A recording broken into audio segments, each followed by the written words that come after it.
mettre en exergue de ce cours sur la question de l'être une citation qui montre le caractère intemporel de cette question. L'étude de la philosophie, dit un grand scolastique du XIIIe, ne consiste pas à savoir ce qu'ont pensé les hommes, mais ce qu'il en est réellement de la vérité des choses. La vérité des choses réside dans leur réalité. Elle consiste à être ce qu'elles sont et à les connaître comme telles. Le mot réalité est évocateur puisqu'il a la même racine que le mot chose, qui en latin se dit res. La res, c'est la chose. Et la res résiste. Elle résiste comme ce qui veut rester, ce qu'il est, face à tout ce qui peut le détruire et l'anéantir. La res, on le verra, c'est un transcendantal. Et le transcendantal, c'est une propriété de l'être. Cela ne s'ajoute pas à l'être. On y reviendra. Donc cette résistance de la res est l'expression de la réalité des choses. Et c'est une résistance de ce qui veut rester, ce qu'il est, face à la menace de la destruction et de l'anéantissement, dans un monde où tout devient, tout naît, tout meurt, tout apparaît, disparaît, tout est généré et détruit. La philosophie est née précisément devant ce constat, quand les premiers penseurs ont observé que la nature, la physis, c'est-à-dire tout ce qui naît et croît sous le soleil. Vous savez que le mot physis vient de fuein, croître, une poussée de la nature. Et tout ce qui naît et croît, naît vient de natus aussi, natus, la nature, le fuein, croître, la physis. Tout ce qui naît et croît sous le soleil devient et change sans cesse.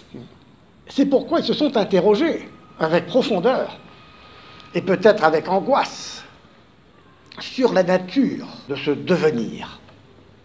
Car, comme dit Platon, vous savez, dans son dialogue Le thé et tête, en pensant à Héraclite, si tout devient toujours, rien n'est jamais.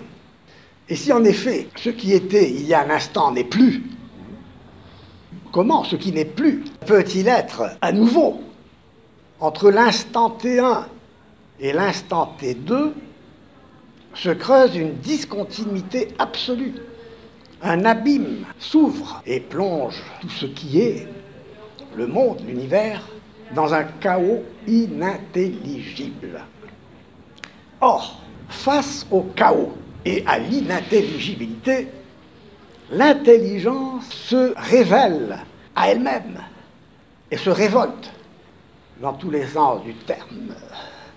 Elle se tourne sur elle-même et à partir de ce qu'elle intellige, c'est-à-dire de ce qui est, de la réalité. Enfin, l'intelligence est intus legere, c'est lire à l'intérieur des choses. L'intelligence n'est pas intellection de soi, on le verra. L'intelligence est intellection de ce qui est. L'intelligence, l'intellect, le logos, s'éveille au contact du réel. Tout ce qui est apparaît au sens, nous est donné de l'extérieur et nous apparaît comme étant déterminé, comme étant ceci et cela, ceci ou cela. Pour comprendre donc ce monde diversifié et multiple, c'est-à-dire la nature, les philosophes avant Socrate, qu'on appelle donc les pré-socratiques, ont cherché la source de l'intelligibilité de tout ce qui est multiple et déterminé, diversifié. Et diversifié parce que déterminé. Ils se sont tournés vers ce qui, justement, détermine. Car si tout est déterminé, il faut bien quelque part un déterminant. Sinon, on ne comprendrait pas cette détermination des choses, ce que les choses sont, et on serait dans le chaos, encore une fois, dans l'inintelligibilité. Donc il faut trouver un déterminant qui vient rendre intelligibles ces choses qui changent et qui unifient finalement. C'est bien cela d'ailleurs ce que souligne Nietzsche dans la naissance de la tragédie, où il montre bien que les présocratiques, ce qui fait l'élan de leur interrogation, c'est la recherche de l'unité, pour éviter justement le chaos, l'inintelligibilité. Donc il faut chercher un déterminant. Mais ce déterminant ne peut être lui-même déterminé, à moins d'être déterminé en tant que déterminant. Il est déterminé à déterminer. C'est-à-dire qu'il y a toujours dans la notion de détermination une sorte de limitation. Mais comment le déterminant peut-il être lui-même limité? On ne peut pas être déterminé.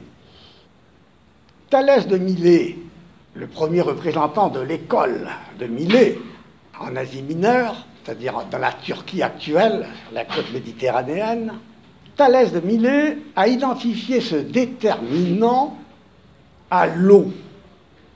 L'eau est ce qui détermine toute chose et qui n'est déterminé par rien d'autre que soi-même.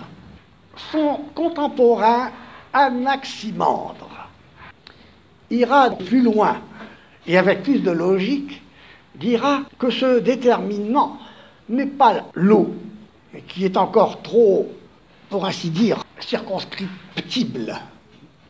Et d'ailleurs, après Thalès et après Anaximandre, Anaximène dira que ce déterminant est l'air, parce qu'il trouve dans l'air plus de subtilité, plus de transparence, plus d'invisibilité que dans l'eau.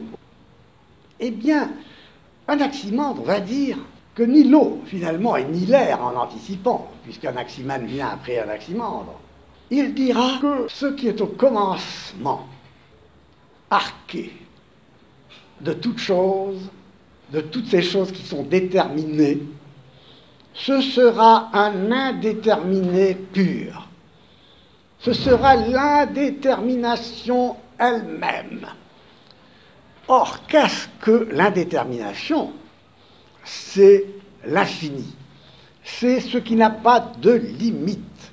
C'est l'illimité, ce qui se dit en grec apeiron. N'hésitez pas à m'interrompre si vous avez besoin d'explications. L'apeiron, voilà ce qui est au commencement, l'arché de toute chose. Anaximandre est le premier à utiliser ce terme d'arché, oui, de commencement. Au commencement de tout ce qu'il y a de déterminé, il y a un indéterminé. L'indétermination pure, l'apeiron, qui est l'illimité. Le mot apeiron est d'ailleurs construit de l'a privatif et du radical peiras, qui signifie limite. Thalès de Milet, Anaximène, Anaximandre sont les trois grands premiers représentants de l'école de Milet. Elle réunit les premiers philosophes qui ne connaissaient pas encore vraiment le mot de philosophe et de philosophie qui, vous le savez, est créé par Pythagore. Pythagore a créé ce mot en répondant au roi local qu'il avait invité, en lui disant « Écoute, je t'ai invité parce que tu es un sophos, un sage et un savant. » Et alors Pythagore a répliqué au roi qu'il n'était pas un sophos, mais un ami du sophos, un ami de la sagesse, quelqu'un qui veut devenir sage. Bon, la réponse est profonde, et la philosophie, c'est en effet la recherche du vrai savoir. Et le vrai savoir est un savoir qui aboutit sur un art de vivre. Et on ne philosophe que pour découvrir ce qu'est vivre, finalement, de manière humaine. Car le plus gros risque que court l'homme, c'est de devenir inhumain, de ne pas être ce qu'il est, et d'être ce qu'il n'est pas. Ce qui est, donc, et ce qui est déterminé, ce qui devient, ce qui change, sans cesse, en devenant tel ou tel. Cela signifie qu'une chose n'est pas l'autre, puisqu'elle change. Mais, puis encore, en changeant, elle devient autre qu'elle-même. Et en effet, ce qui est blanc, en changeant, cesse d'être blanc. Et ce qui cesse d'être blanc devient non blanc.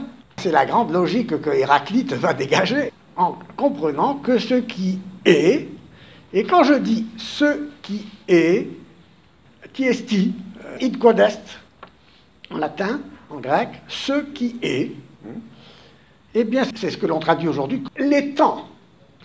Un étang, Dasein de Heidegger, mais le Dasein, on verra ce que c'est. L'étang, lens, E-M-S, Lucia, c'est-à-dire le participe présent substantivé du verbe einai, être. L'étang, la substance, ce qui est, autant d'expressions pratiquement qui ont le même sens dans une première approche. Donc, ce qui est blanc, en changeant, cesse d'être blanc et devient donc non blanc. Héraclite comprend que ce qui est n'est que par son contraire. Le blanc n'est blanc que s'il nie ce qui le nie, le non-blanc. Donc le blanc est blanc parce qu'il est un non-blanc. C'est pas trop difficile, c'est la logique. Donc le polémos, la guerre, est, dit Héraclite, le père de toute chose. Ouais. En effet, un contraire lutte contre son contraire. Pour s'affirmer, il doit nier son contraire. Pour s'affirmer, il doit nier ce qu'il n'est pas. Donc il y a une lutte des contraires. Et notez qu'en français, on parle du combat, combattre. Combattre, notez-le, c'est se battre avec. Donc le contraire a besoin de son contraire. Dans la lutte, dans le combat, on a besoin de se battre contre quelqu'un, avec quelqu'un.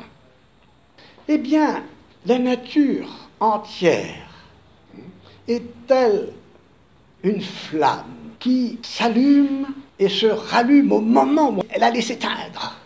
Et c'est pourquoi Héraclite dit que l'élément unificateur de ce monde multiple et diversifié, c'est le feu. Mais évidemment, le feu, ici, est une métaphore. Il signifie ce qui unit. Et ce qui unit, en grec, se dit legein, se dit logos. Le logos, la raison, l'intellect, le discours, ce qui unifie. Or ici, ce qui unifie est ce qui sépare dans le combat. Ici, vous avez déjà l'annonce d'une pensée dialectique. Le feu, donc, c'est ce logos qui permet de comprendre le monde comme un mouvement permanent, allant d'un contraire à l'autre, opposant un contraire à l'autre. Il est le logos qui rend intelligible ce monde qui, sans ce rapport, ce lien conflictuel entre les contraires, plongerait le monde dans l'inintelligibilité. Donc vous voyez que Héraclite est aussi un philosophe de l'un. Oui, un philosophe de l'un. En ce sens que l'unité ici est une unité dynamique. Une unité qui est sans cesse en train de se constituer, de se reconstituer. Tout ce qui est, dès lors, est désappropriation de soi et réappropriation de soi.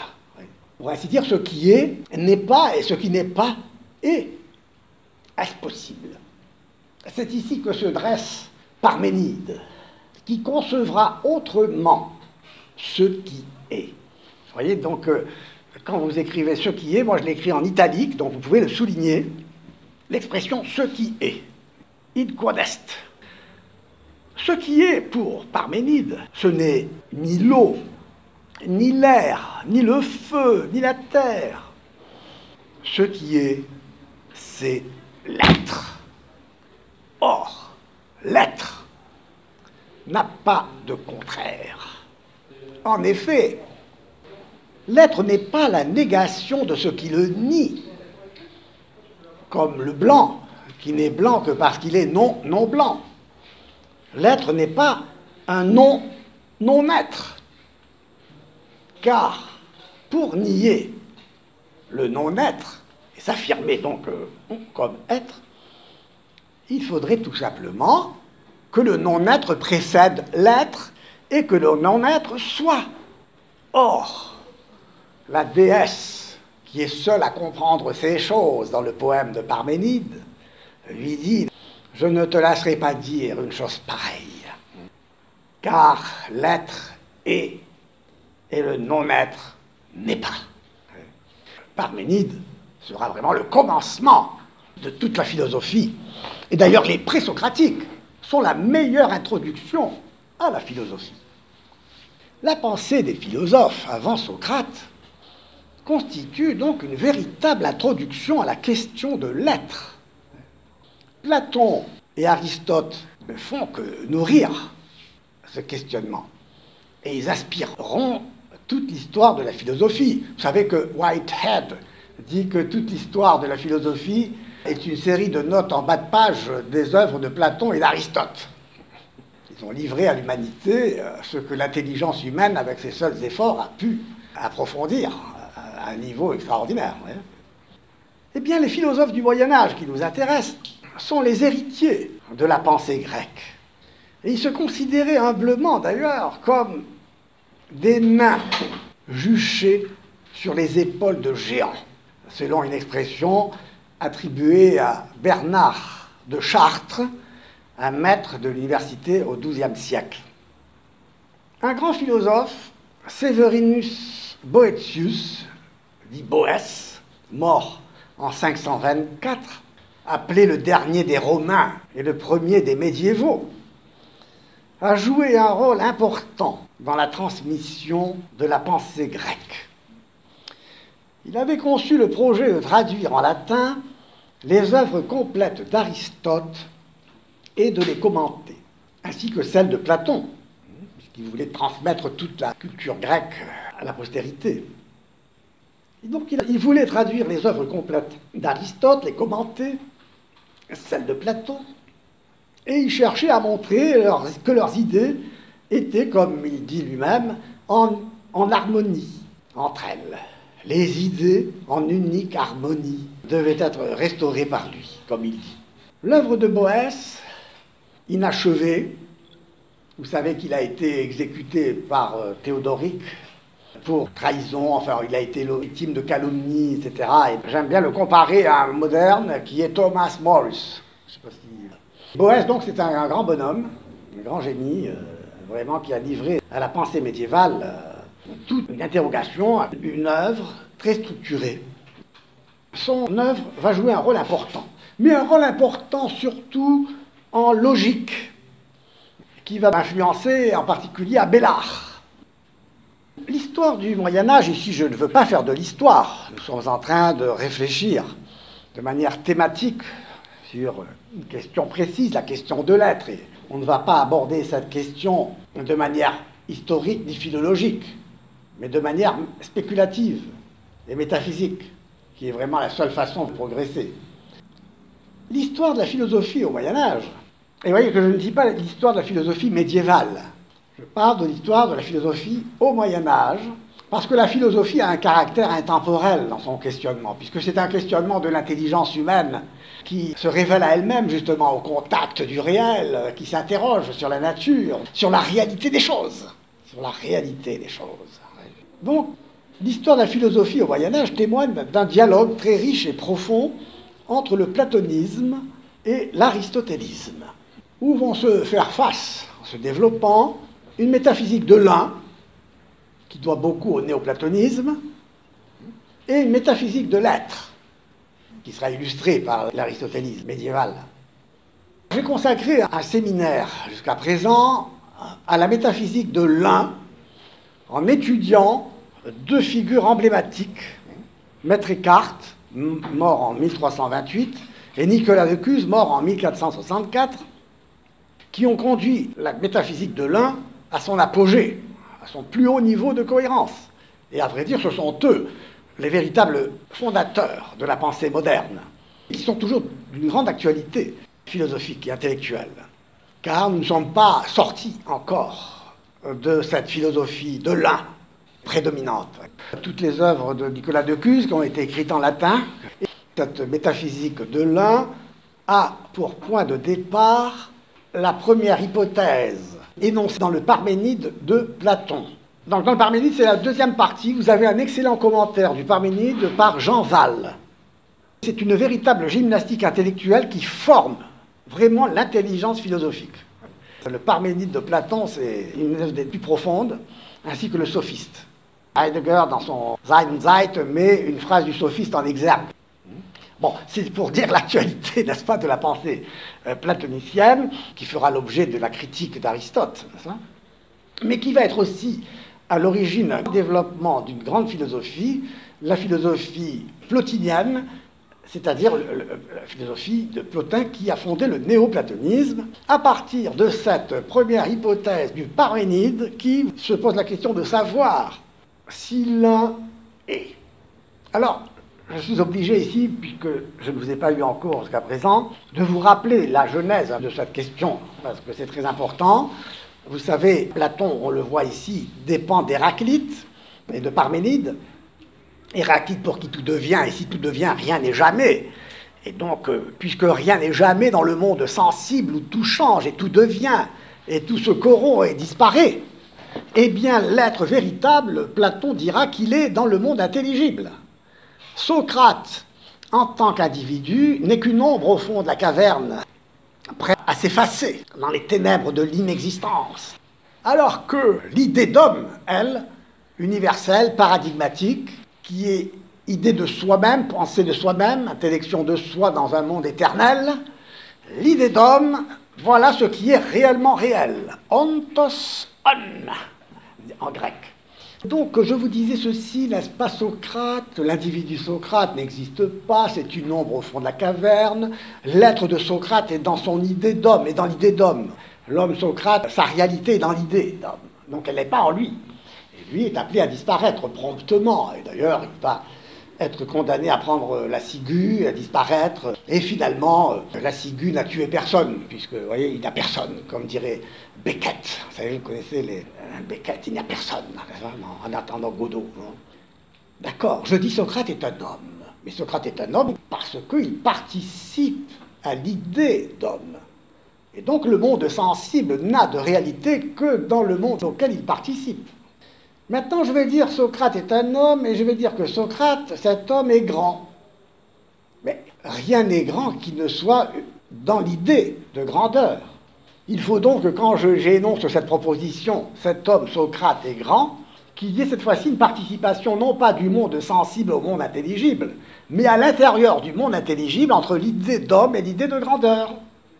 Cela signifie que pour que l'idée d'homme s'unisse à l'idée de grandeur, et permettre la prédication, un sujet prédicat, c'est une proposition, donc cet homme est grand, il faut qu'il y ait cette fois-ci une participation de l'idée d'homme à l'idée de grandeur, c'est-à-dire une union de l'homme et de la grandeur. Ces deux idées doivent s'unir. L'idée d'homme, pour s'unir à l'idée de grandeur, et l'idée de grandeur s'unir à l'idée d'homme, doivent à leur tour participer à l'idée d'unité. Parce que tout dans le monde intelligible s'unifie autour de l'idée d'unité. C'est pourquoi tout envers l'un, et l'un est considéré comme étant le bien, puisque le bien est ce vers quoi toute chose tend. Eh bien, l'unité, qui est un bien en effet, qui est un bien intellectuel, parce que l'idée d'unité permet de fonder le savoir absolu. On peut unir tout à tout, toutes les idées peuvent s'unir entre elles grâce à l'idée d'unité. Donc, cette idée d'unité est le fondement du savoir universel, où tout peut s'unir à tout. Mais voilà la question du Parménide. Voilà où Parménide surgit de terre et entame son dialogue avec ce jeune Socrate dans le dialogue Parménide. Et alors, Parménide poser la question de savoir quelle est la nature de cet un. Est-ce que l'un est? Il faut bien que les choses soient pour le philosophe de l'être. L'un est. Et c'est ce que dit Platon, les idées sont. Et elles sont même réellement réelles. Le réel, pour Platon, c'est l'idée. Donc, il faut que les idées soient. Mais l'idée des idées, c'est l'idée d'un. Or, si je dis l'un est, j'affirme que l'un est un plus l'être qu'il est. Donc, il est deux. L'un est l'être. Donc, si je dis que l'un est, je dois conclure que l'un n'est pas un. Bon, ça, c'est de la haute philosophie. Pour vous, qui étudiez Lévinas, la question de l'autre, c'est justement la question de l'un.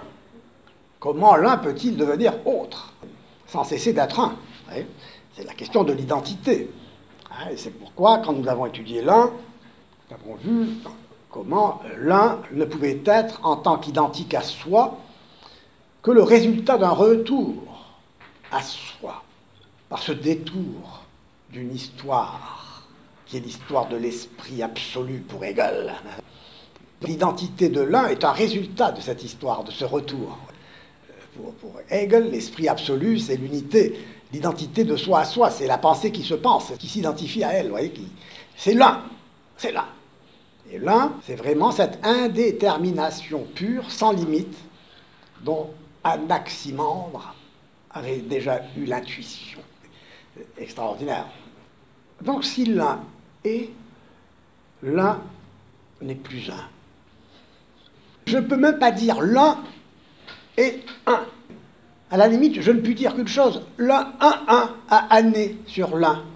C'est pourquoi cette idée d'un un qui n'est vraiment et qu'absolument un conduit à ce qu'on appelle l'apophatisme, c'est-à-dire la théologie négative, c'est-à-dire l'impossibilité de dire quoi que ce soit de l'un. On ne peut rien dire de l'un. Et vous retrouvez même ici la conclusion du Tractatus de Wittgenstein. Ce dont on ne peut pas parler, il faut le taire. Et en effet, de l'un, on ne peut rien dire. La grande tragédie de la philosophie, c'est de s'enfermer dans un langage qui doit parler d'autre chose que de lui-même. Comment parler d'autre chose que de soi? Comment le langage peut-il tenir un langage sur ce qui dépasse le langage? C'est extraordinaire. Et c'est pourquoi Heidegger va dire que la pensée philosophique, va dire c'est la poésie. Il faut créer des mots. Deleuze lui-même va dire la philosophie, c'est créer des concepts. Et nous sommes en plein nominalisme. Ce sont des mots qu'il faut inventer pour parler des mots.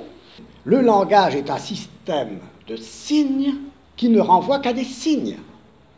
Les mots ne renvoient pas aux choses. Les mots renvoient aux mots, et c'est pourquoi le langage, en tant que système de signes, conduit la pensée, ce qui consiste à intelliger et à penser, réduit la pensée à la traduction. Penser, c'est traduire un système de signes dans un autre système de signes. Tout est codé. Tout est codé. Pourquoi? Parce que les signes ne renvoient pas aux choses. Les choses sont comme des boîtes vides, c'est-à-dire des unités.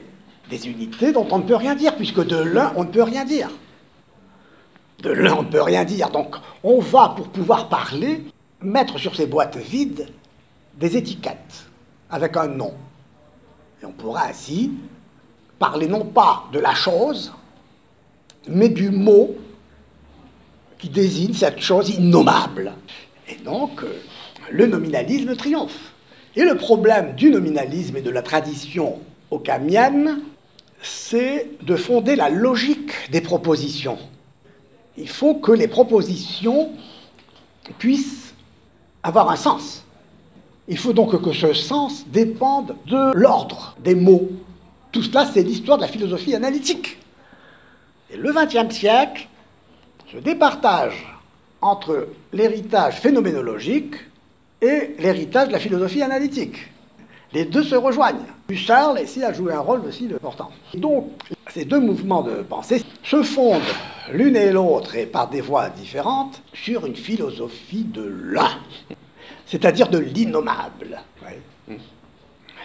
Oui, parce que la phénoménologie, quand Husserl dit que la conscience est toujours conscience de quelque chose, et que les choses sont toujours des choses qui se présentent à la conscience, n'oublions pas que quand il dit que la conscience est conscience de quelque chose, il identifie la conscience, l'intellect, à une intentionnalité, c'est-à-dire à un mouvement de l'intelligence tourné vers son objet.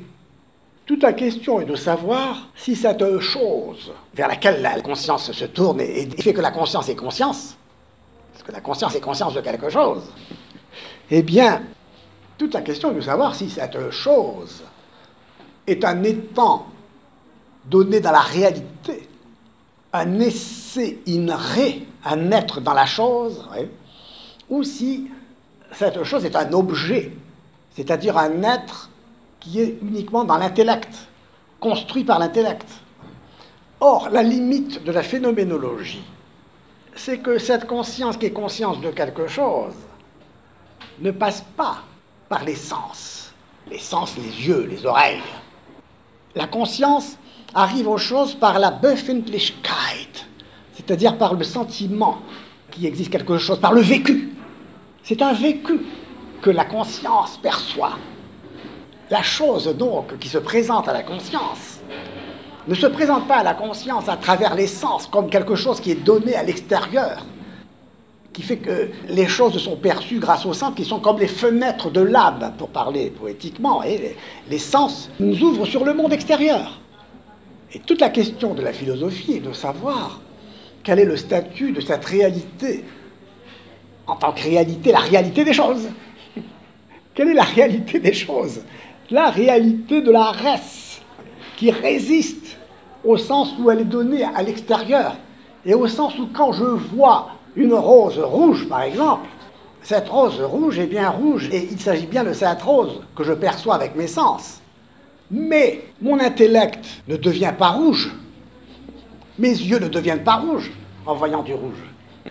Or, pour la phénoménologie, ce n'est pas le rouge de la rose et la rose en soi extérieure à moi que je perçois, mais c'est le vécu que cette rose provoque en moi qui fait que je ressens cette rose d'une certaine façon.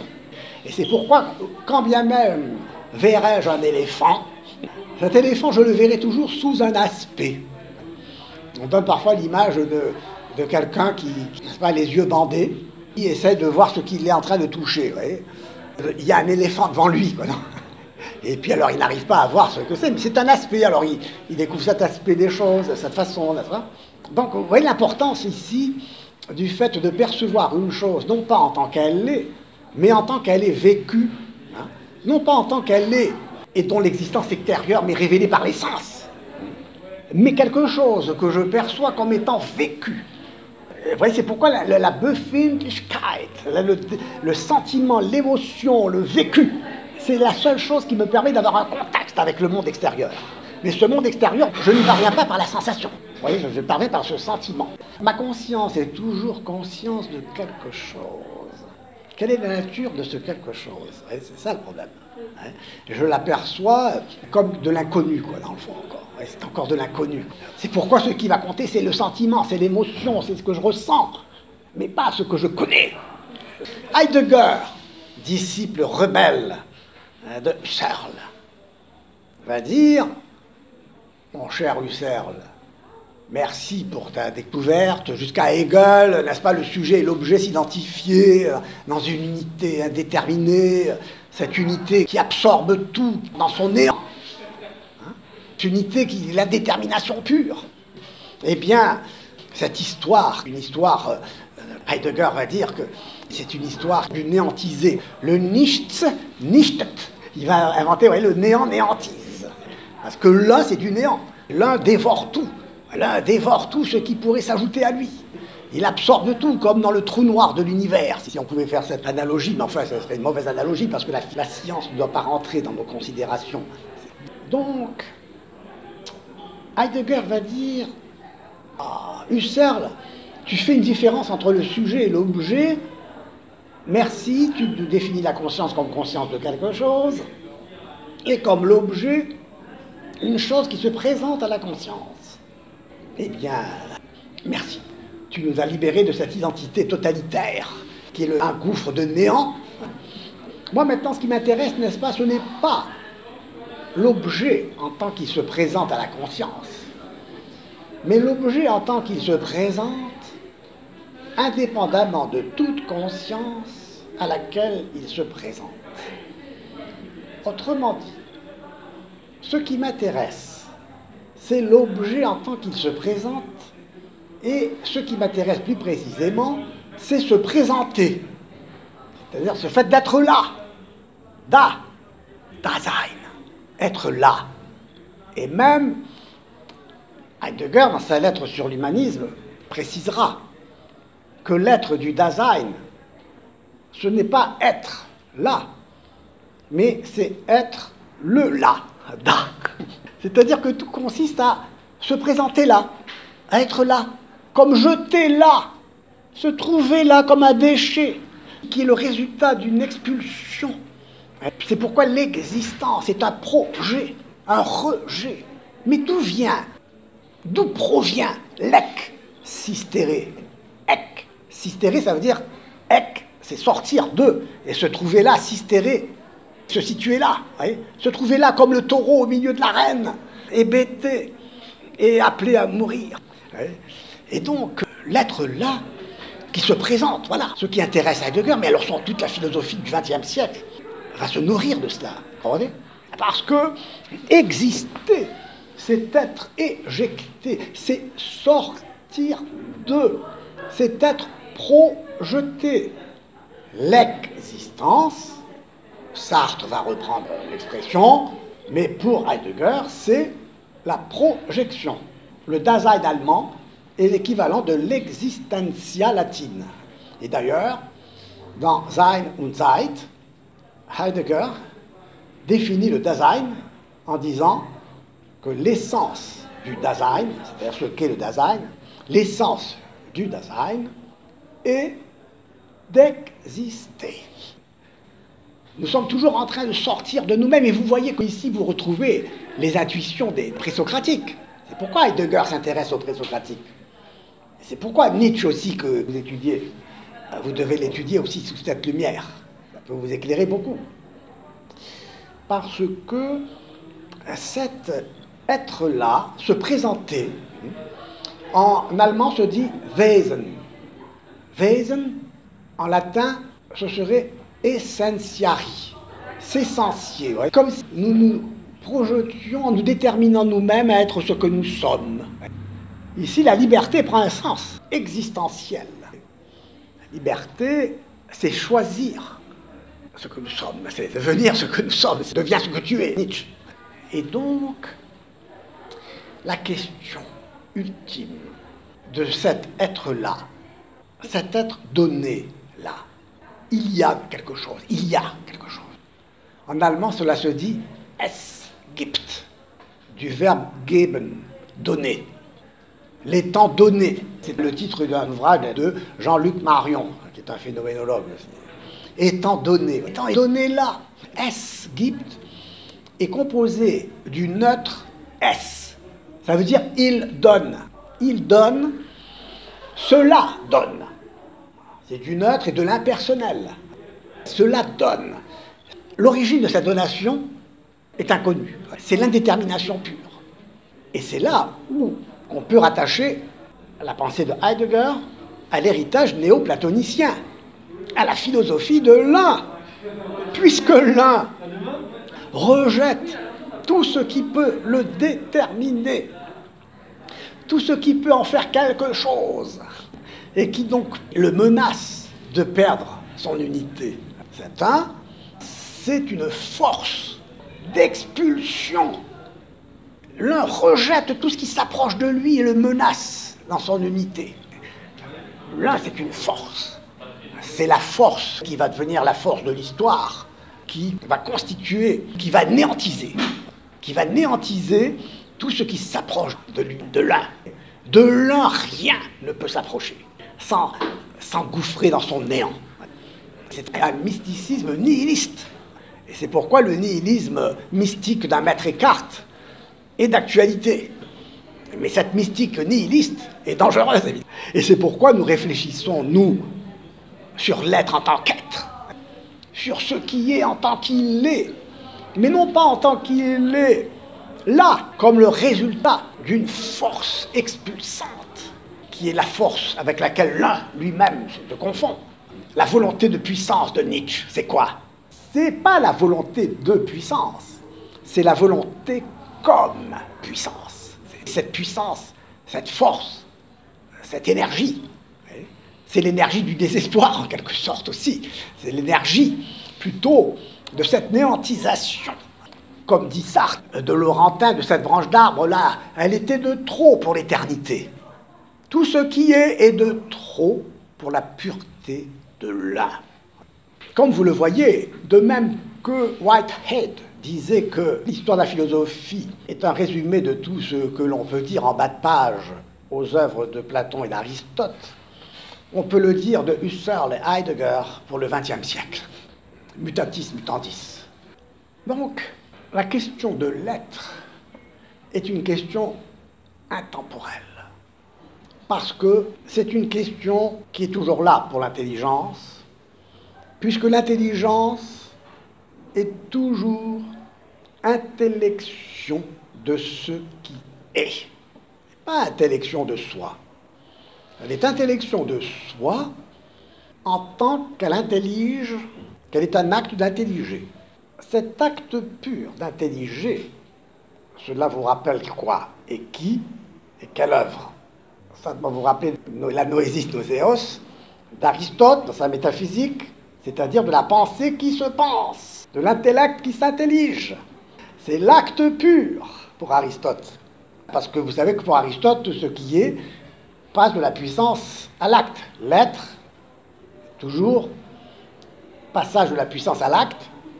Pourquoi? Parce que le devenir ne peut pas être le passage de l'être au non-être. Le non-être n'est pas le contraire de l'être. C'est pourquoi Parménide et Héraclite ici s'opposent. Même s'ils cherchent tous les deux l'unité, tous les deux, comme tous les présocratiques et tous les philosophes, à la recherche de l'unité. La question est de savoir quelle est la nature de cette unité. Et notre thèse, et ce que nous sommes en train de voir de séance en séance, c'est que l'un n'est pas. C'est l'être qui est un. L'unité, c'est toujours l'unité de l'être. Car si à l'un, on ne peut pas ajouter l'être sans menacer l'un de perdre son unité pure et nue, l'être ne cesse pas d'être. Quand l'être s'ajoute à l'être, l'être ne peut pas s'ajouter à l'être. L'être est, et il est un. Il est un pourquoi?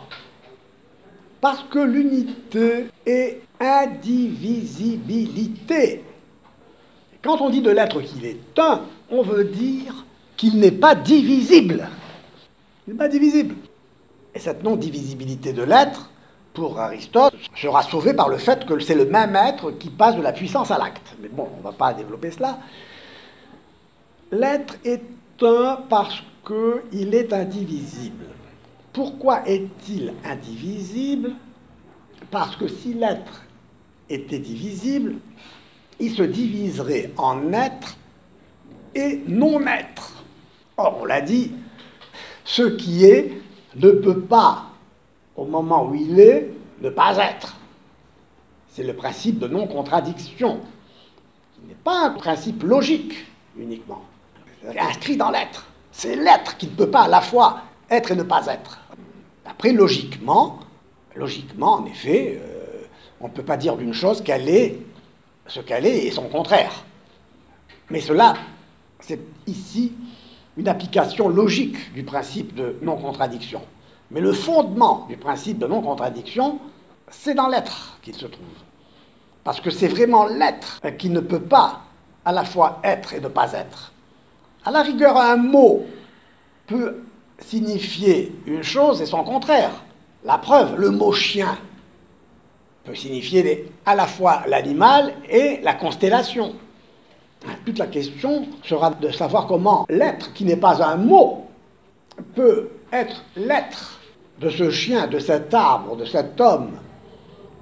Comment il peut y avoir plusieurs êtres sans que l'être soit divisé, puisque l'être ne peut pas se diviser.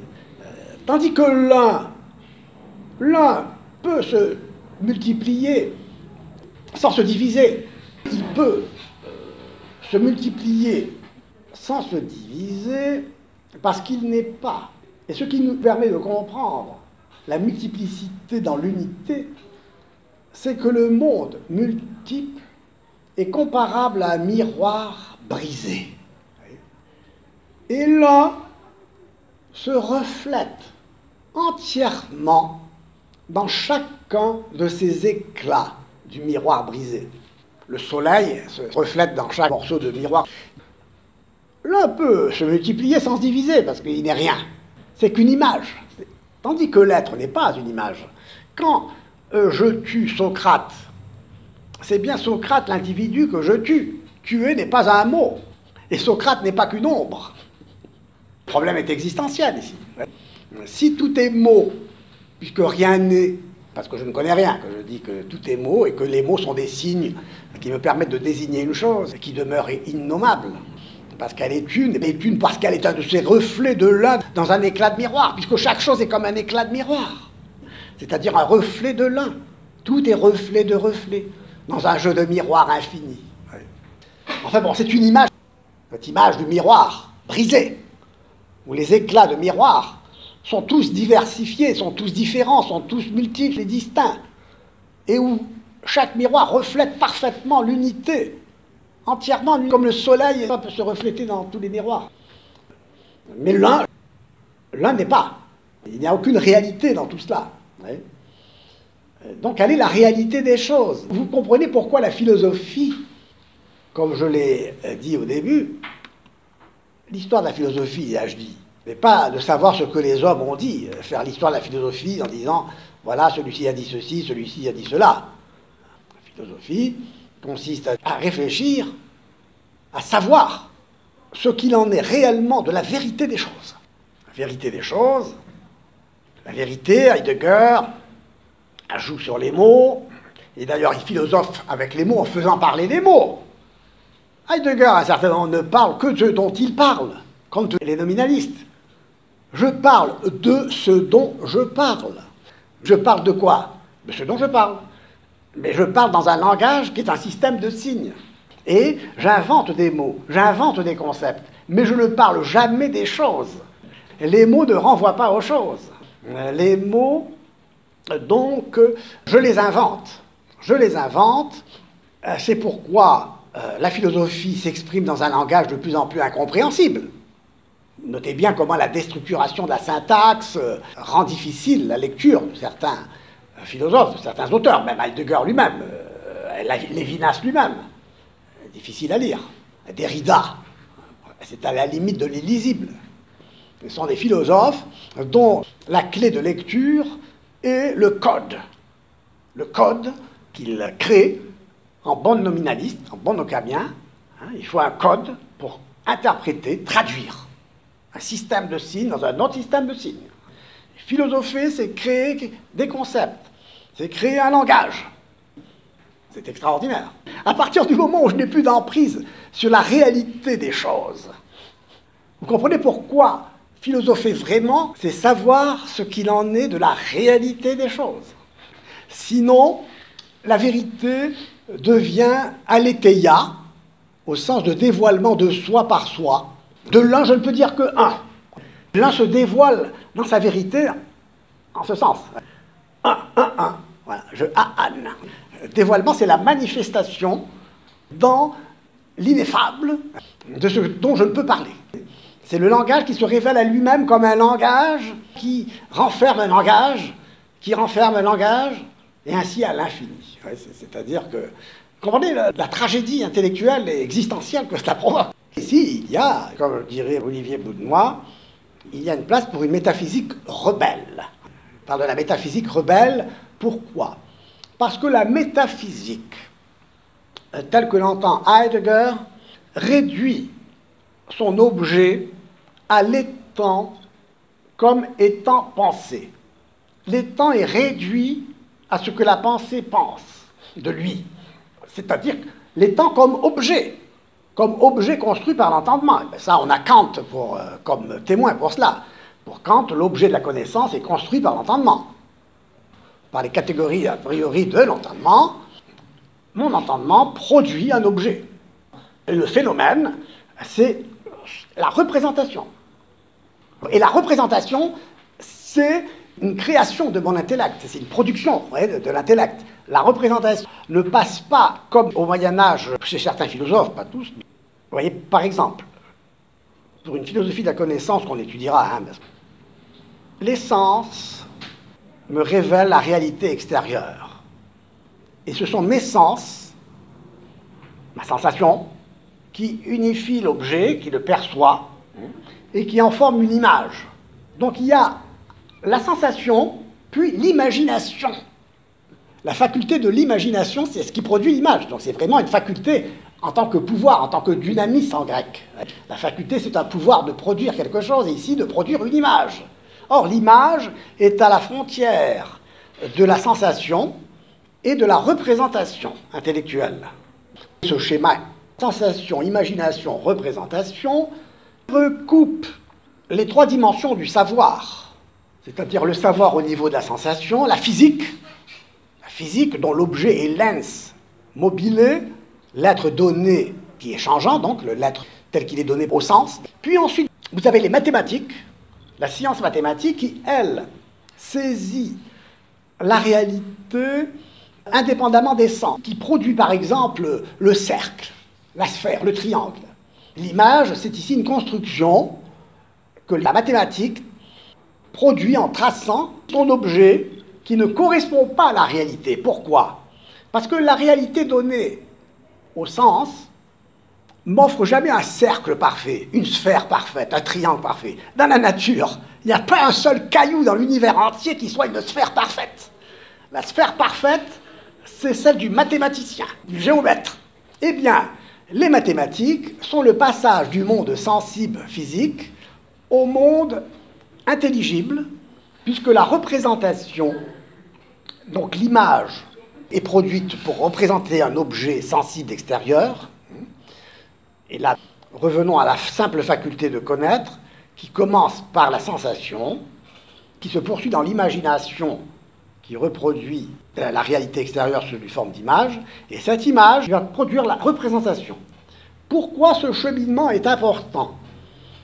Il est important parce qu'il part de l'être, de l'étant in re, donné dans la réalité, à laquelle seul accèdent mes sens.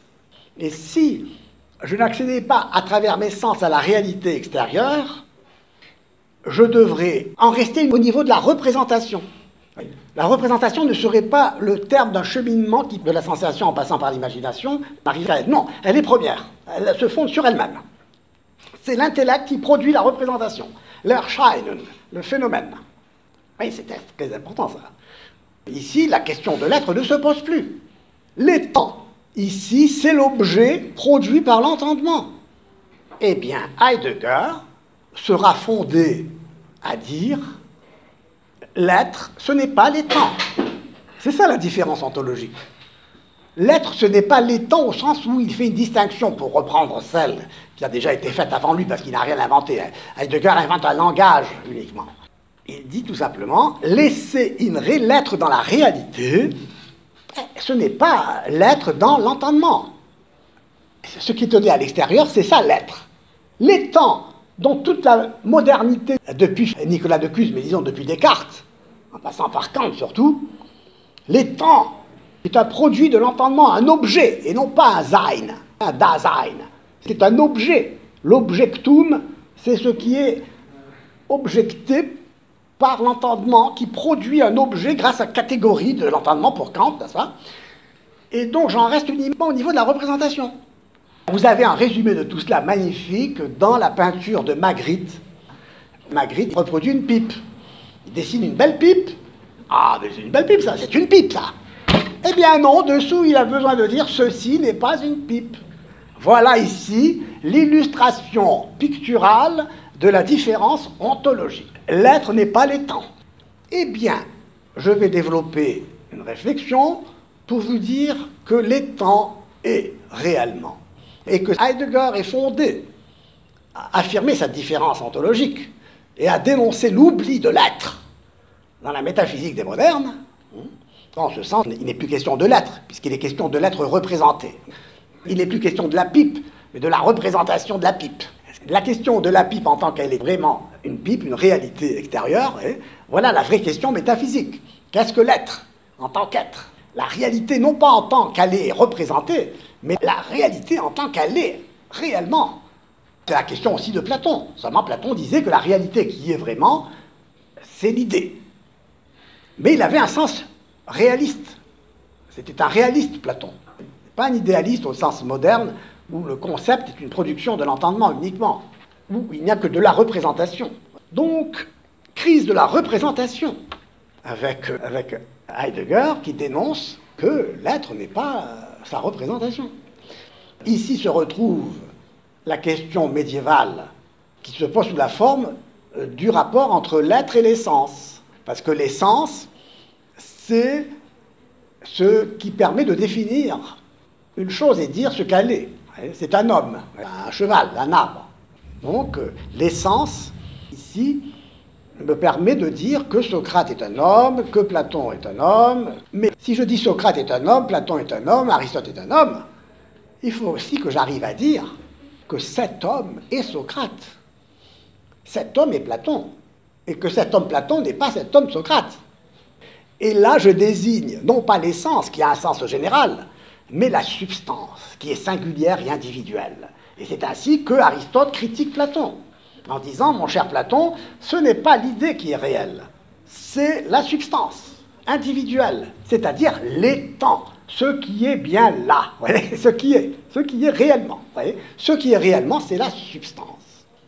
Or, pour Aristote, la substance n'est substance que parce qu'elle est composée de matière et de forme.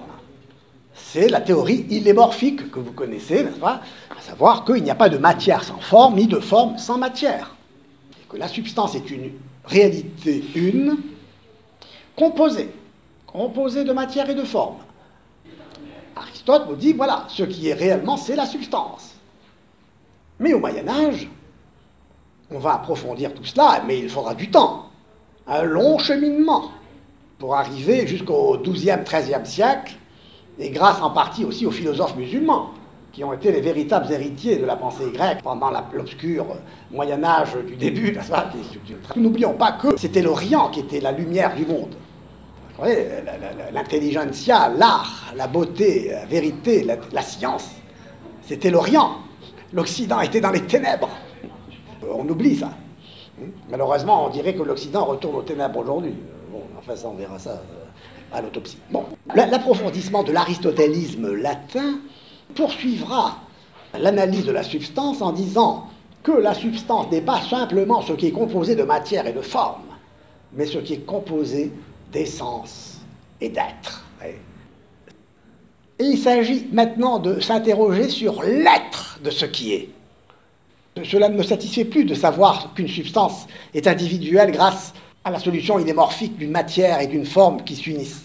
Elles s'unissent dans un être qui fait que le ressort de l'être de ce qui est et de ce qui est composé, c'est un acte d'être qui se trouve dans la profondeur de l'étang. Autrement dit, je vais arrêter là et j'en terminerai ici aujourd'hui avec cette idée, c'est que l'étang n'est pas suspendu dans le vide, comme l'être qui est projeté et jeté hors de l'un, dans le non-être, si vous voulez, dans la néantisation de ce qui est de trop, où le Dasein n'est qu'une expulsion, n'est qu'une existence, une sortie hors de soi jusqu'à l'épuisement et se trouver là comme un déchet, être pour la mort. Non. L'étang est vraiment, est réellement. Au fond de l'étang, il y a un acte d'être, un actus essendi, qui unifie la matière et la forme, qui unifie tout ce que l'étang est, qui donne à l'étang sa consistance. On peut donc parler d'un être de l'étang. On peut parler de l'étang comme d'un être. Et donc il n'y a pas ici de différence ontologique au sens de Heidegger. Et c'est ce que nous devrons voir. Et c'est là notre défi dans ce séminaire.